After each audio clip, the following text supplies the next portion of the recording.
Hello everyone, good evening. I'm Shreya Dhondial. 13 years ago, on this day, at around 9:38 p.m., came a moment that paralyzed a nation of 1 billion plus. When the 26/11 attack started, most people inside the Taj Hotel thought it was firecrackers. For the next 60 hours, Mumbai burnt. It bled, it cried, it fought back, and it survived. From the blood and ashes of the mayhem rose stories of incredible courage and bravery, stories that 13 years on still have the power to move you. 166 people had died in the deadliest terror attack on Indian soil over those 60 hours. Of the 10 terrorists, only one survived, Ajmal Kasab. 4 years later, he was hanged, but not before indicting Pakistan in the bloodbath. As we remember the heroes of 26/11 today, men like Major Sandeep Unnikrishnan and Sub-Inspector Tukaram Omble, we are also tracing where the masterminds of the attack are today. First, though, how the 60 hours of horror unfolded in Mumbai. Maximum City Mumbai was wrapping up a busy Wednesday.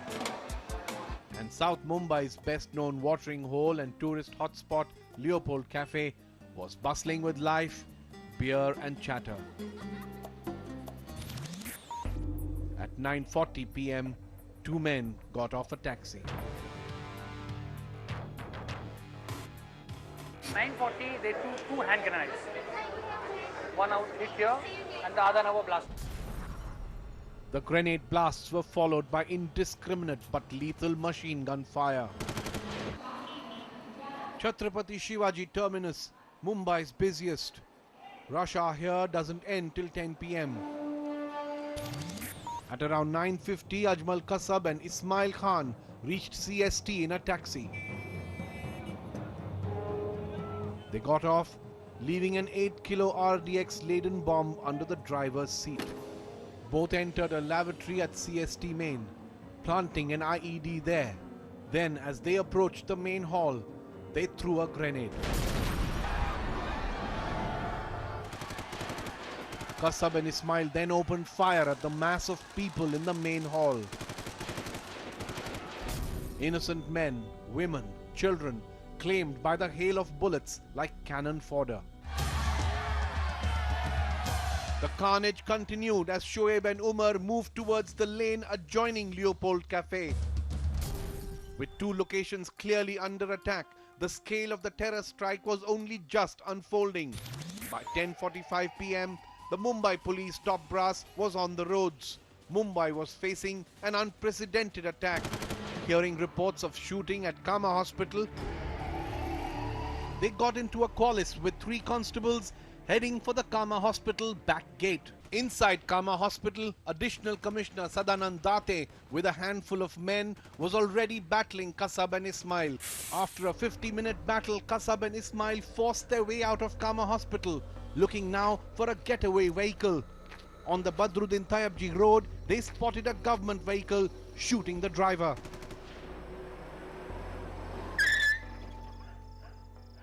Ismail, hidden behind a tree, sprang out, firing. The 3 senior cops were caught off guard. Ismail was able to hit all 6 policemen in the qualis. The terrorists threw the policemen out of the qualis and sped away. After killing 11 people at Cafe Leopold, Abu Shoaib and Abu Umar walked to the Taj Hotel, entering through the hotel's little-used North Court gate. Another pair, Hafiz Arshad and Javed, had taken a taxi to the Taj, entering the hotel from the main entrance. There were now 4 terrorists inside the historic Taj. Shoaib and Umar reached the swimming pool undetected. Without warning, the firing began. In the lobby, Hafiz and Arshad opened fire as well. In the hail of bullets on both sides of the hotel, dozens fell. There was chaos as machine gun fire took over. For the first time in India's terror history, a luxury hotel had been brazenly targeted. Meanwhile, the 4 terrorists, Shoaib, Umar, Hafiz and Arshad, had linked up on the upper floors of the Taj's heritage wing. They spent about 15 minutes in room 551 taking several guests hostage. The gravity of 26/11 was now sinking in. India's financial capital was under siege from a group of bloody-minded terrorists who were out to kill and cause maximum collateral damage. Amidst the shock, the rage, the mayhem, the mourning that took over Mumbai, there were some incredible stories of raw courage and gritty survival. Of a chef who helped save lives of his guests, of a sub-inspector who chased down terrorists with just a radio and a baton and took 40 bullets on his body, of a young army major who walked into his death knowingly to do his duty. This is their story.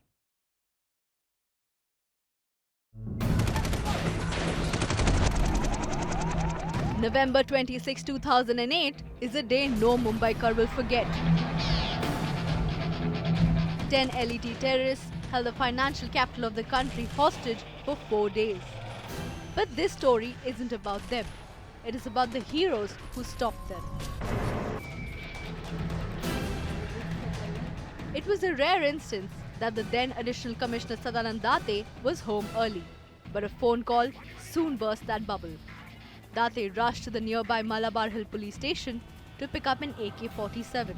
But the armory was empty, barring an old 9mm carbine. Date and his team engaged in a gun battle with the terrorists in Kama hospital, waiting for backup to arrive. But the terrorists were better armed. A grenade was lobbed at the corpse. Splinters hit Date in his hands and legs. Despite massive blood loss, he kept firing and sent messages to ATS Chief Hemant Karkare. An hour into the gun battle, Date fell unconscious. Karkare, along with Additional Commissioner of Police Ashok Kamte and Inspector Vijay Salaskar, rushed to the hospital. But outside Kama, the terrorists caught the team by surprise. A burst of fire led to fatal injuries, but Kamte managed to shoot a round, injuring Kasab before breathing his last. Karkare, Kamte and Salaskar were honoured with the Ashoka Chakra. In 2009, the late Kavita Karkare wrote this thought-provoking poem as a tribute to her husband, lest we forget. शहीद होने का मुझे गम जरूर है, अफसोस नहीं। सारा देश टूट जाने पर शहीदों ने बचाया है। भगत सिंह राजगुरु शहीद हुए, तब अंग्रेजों की राजनीति थी। करकरे कामटे सालस्कर शहीद हुए, अब तो भारत माता की राजनीति है। इन शहीदों ने दुनिया के सामने एक आदर्श मिसाल रखी है। यही उनकी जोत देशभक्ति की अमर अमिट निशानी। But perhaps the bravest feat of all was by Sub-Inspector Tukaram Omble. He was on night duty off Chowpatty when he spotted the terrorists speeding towards Malabar Hill in a police jeep. Armed with just a baton and a radio, Omble ran fearlessly towards his death. One terrorist was killed, but when Kasab exited the car, pretending to surrender, he unleashed a volley of bullets on Omble. The brave cop held the barrel of the gun to his chest to avoid anyone else from being hit. 40 bullets were pumped into him. He made the ultimate sacrifice, but not before capturing Kasab alive. Omble was also conferred with the Ashoka Chakra posthumously. That night, not only me, but all India, all Mumbaikar will never forget. I can say कि हम लोग ने 1947 के heroes नहीं देखे, but आप लोग ने या हम लोग ने ये पीढ़ी ने 26/11 के हीरोज़ देखे. So we should not forget their जो उनके कुर्बानी है, वो हमें भूलना नहीं चाहिए. So I think this day is very important. Meanwhile, another war was raging at the Taj Hotel. A gutsy NSG commando, Sandeep Unikrishnan, entered the hotel with 10 others and managed to engage the terrorists. He saved countless hostages but was killed inside the Taj. His famous final words were, "Don't come up, I will handle them." The government later honoured him with an Ashoka Chakra for his bravery. You cannot say that it is a personal loss of a son. It's much more than that. Sandeep was a personality which you cannot describe. We were not a father and son, we were just friends. As I lost a friend, an advisor, a cynic, everything I lost. हमारे वीर जवानों ने उन आतंकवादियों से लोहा लेते लेते अपने आप को समर्पित कर दिया, सर्वोच्च बलिदान दिया। मैं आज 26/11 को उन सभी बलिदानियों को भी आदरपूर्वक नमन करता हूँ। Mumbai's finest in khaki, remembered every year by a grateful city. Natasha Mendon for CNN News 18. Amrita Saluja Raichand is someone who survived the 26/11 attacks. 13 years ago, Amrita, it was your birthday that you were celebrating at the Taj Hotel. It's your birthday today, so let me start by wishing you a very happy birthday. How long did it take for you, Amrita, to finally start celebrating again? Because I can only imagine what you and your family went through 13 years ago. First of all, thank you so much for having me here. And every year, you wake up with the same thought, where your heart goes out to those who didn't survive. And then your heart goes out to the fact that, oh my God, I survived. The birthday obviously took a backseat for many years. Some of my very close friends and their family and their near ones also lost their lives. So there was absolutely no question of celebrating. But of course, like life goes on. And I finally started celebrating when this thought dawned on me that, it's not the day that you're celebrating. It's you're celebrating the fact that you have overcome your fear. And you're celebrating the fact that, you cannot be tied down and you cannot be made to be afraid for the rest of your life by just a few, miscreants of the society. You cannot allow them to win because, it was not just that one day. They have ruled over our minds, our hearts, our emotions for so many years. And I said, the more I prolong this, the more I am giving them the joy of that victory that they probably came in here looking for. So I started celebrating my birthday a few years after that. Also because my entire family said, and my friends said that, you know what, you survived and you should celebrate. Okay. So Amrita, when you look back 13 years, there were other people at the Taj Hotel, the ferry location where you were 13 years ago as well. Some survived and some didn't. In the last 13 years, have you tried to rationalize why that happened? Was it just pure dumb luck? Was it something else? I really think it was pure dumb luck. I cannot point a finger at anything else but luck, past karmas, my, faith in God, our family strength. And I really think why I survived and my entire family survived because my 1-year-old son was waiting at home for me. And I had wanted to become a mother since I think I understood what a mother is.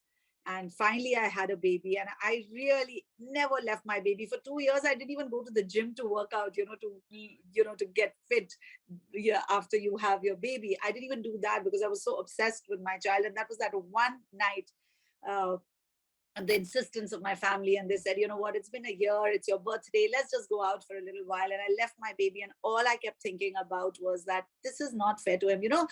I'm really not scared of death. I mean, you're the last one who suffers when you die. It's the people you leave behind. And I just thought it was not fair to a 1-year-old child to have his entire family wiped out over here. So I think he pulled us back and I think it was him because of whom we survived and we're around to look after him. At any point of time, Amrita, my last question to you, was there a feeling of deep rage as well? There are one emotion always takes over the other emotion. First, it is shock, then it is fear, possibly anger, and then absolute rage. Did rage come into the equation at some point of time, especially when you see that the perpetrators of those attacks, the attack that impacted you, your family, and so many people in Mumbai, the perpetrators are still out there. Have you managed to hold on to that rage, or has that also dissipated, with time?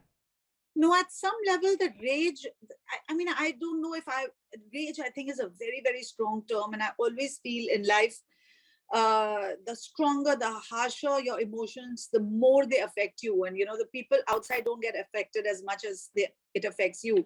So yes, of course, I felt rage initially, but then I think I turned that rage into something positive. I turned it into a positive energy. I used to be an actor, a model. I said, no, I've got a second life. I'm going to live my life as a chef. I'm going to be around my child. I'm going to contribute to the mothers of the society. And I turned my career, and obviously it's a very personal story that I'm telling you. And I know you're looking at the bigger macro answer. But the reason I'm telling you this story is that in life, these things are going to happen. It's up to us how we turn them and turn them in our favor. So yes, it's a micro story that I turned my career into something that I'm truly proud of today. But what I want to actually tell the whole world is that these miscreants will always be there. They will always try to pull us down. They will always try to terrorize us. But one thing is you keep getting angry. One thing is you channelize that energy into something positive and, get together as a country, do something, make your country so strong, so powerful that nobody can ever do this to us again. And whoever has done whatever work, instead of pointing fingers at who has not done it, I think let's appreciate all the effort that whichever government has done, our defense, our fire brigade people, our security, whoever has done anything good to make our country secure today, our city safe today, I think let's applaud them and let's give them that feeling that we are behind them and we thank them for protecting us. Yes, what has happened has been terrible, but you can either just hold on to that negativity, or you can turn it positive and move ahead with that attitude and look at that glass half full and really start enjoying life. Okay, Amrita, we'll leave it there for the moment. Good to chat with you. Have a good birthday. Thank you very much. Thank you very much. Thank you very much for joining us.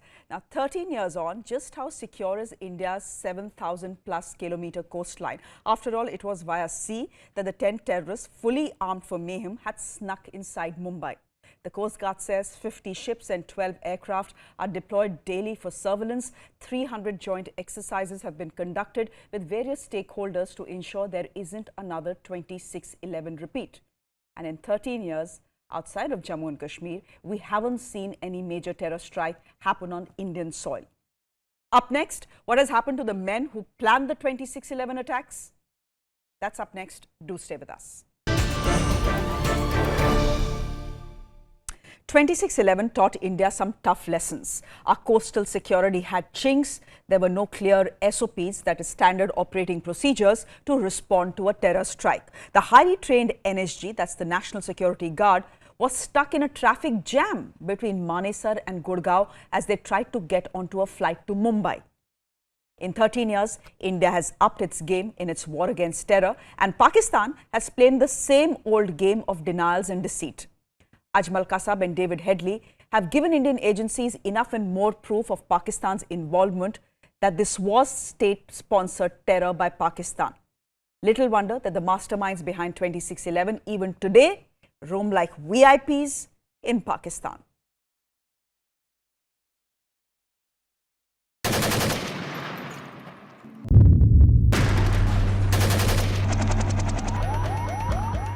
Years later, 26/11 remains the most daring and devastating terror attack on Indian soil.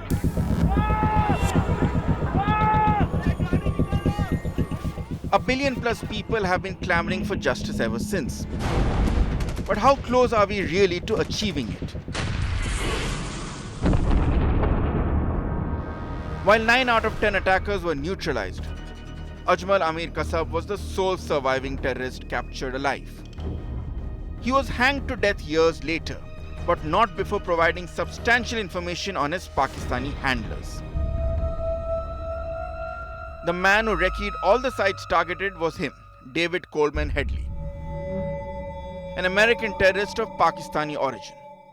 He is currently serving a 35-year prison sentence in the United States. Handling Kasab and his cronies was Zakir Rahman Lakhvi,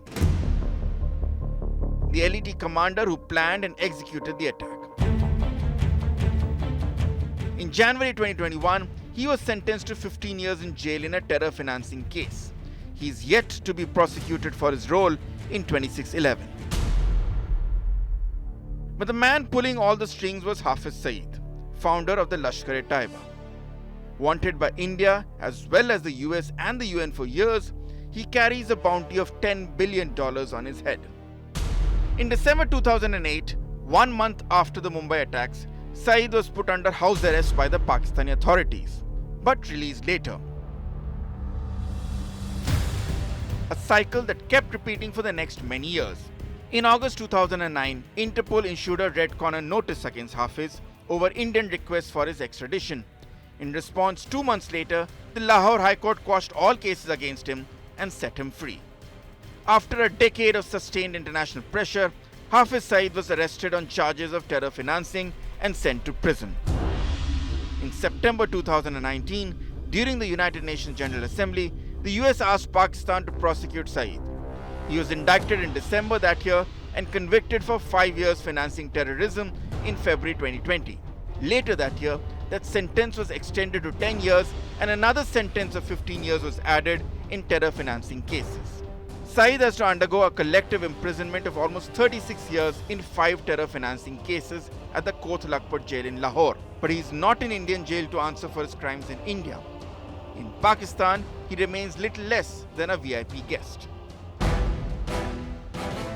Which brings us to the one nation where all these rogues find shelter. Pakistan remains disgraced internationally and has been on the FATF's grey list for years now.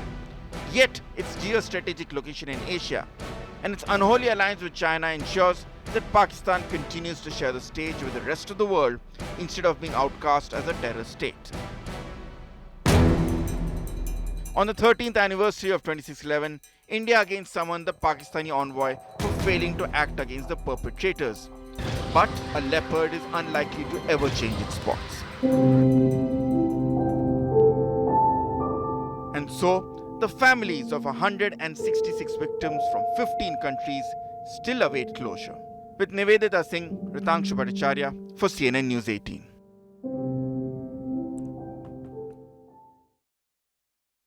Here's the irony. 13 years later, after 26/11, the Lashkar is raising funds in the Middle East and Europe in the guise of philanthropy. With that, it's a wrap from me. Thanks for watching. Good night.